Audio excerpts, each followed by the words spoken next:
Crowdstrike software update जानायनि जाउनाव दिनै मुलुगनाङैनो माइक्र'फननि सार्भाराव बायदि जेंना सोमजिदों।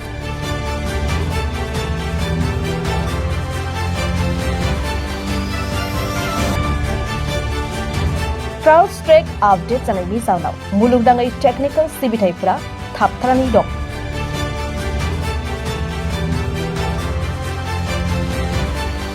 आमेरिका, ब्रिटेन, जार्मानी बायदि गासै 20 हादोरफोराव देहा फाहामसालि आरो बेंखनफोराव माखासे खामानिफोरा थाबथानानै थायो। लोगोसे टीवी सेन्टार, रेडिअ, ट्रेन स्टेशनफोरनि मावनांगौ खामानिया थाबथानो गोनां जादों।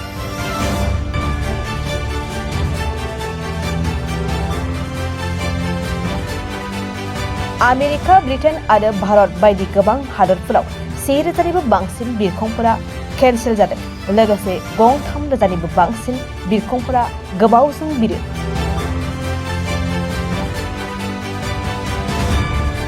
CNN रिपर्टनि बादिब्ला भारतआव दासान्दि 6 एयारलाइन्सफोरा टेकनिकेल जेंनाजों मोगा-मोगि जानांगासिनो दं। बेनि अनगायैबो दिल्ली बिरखं गाथोनावबो माखासे सिबिथाया थाबथानानै दं होननानै मिथिनो मोननाय जादों।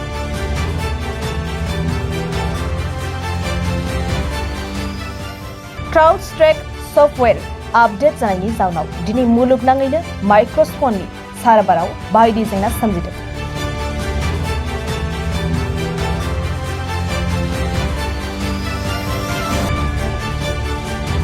Crowdstrike आपडेट जानायनि जाउनाव मुलुगनाङै टेकनिकेल सिबिथायफोरा थाबथानानै दं।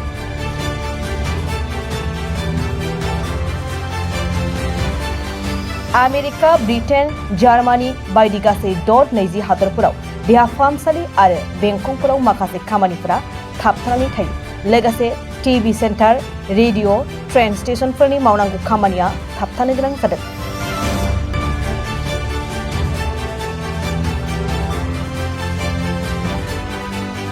आमेरिका, ब्रिटेन आरो भारत बायदि गोबां हादोरफोराव 1000निबो बांसिन बिरखंफोरा केन्सेल जादों। लोगोसे 3,000निबो बांसिन बिरखंफोरा गोबावजों बिरो।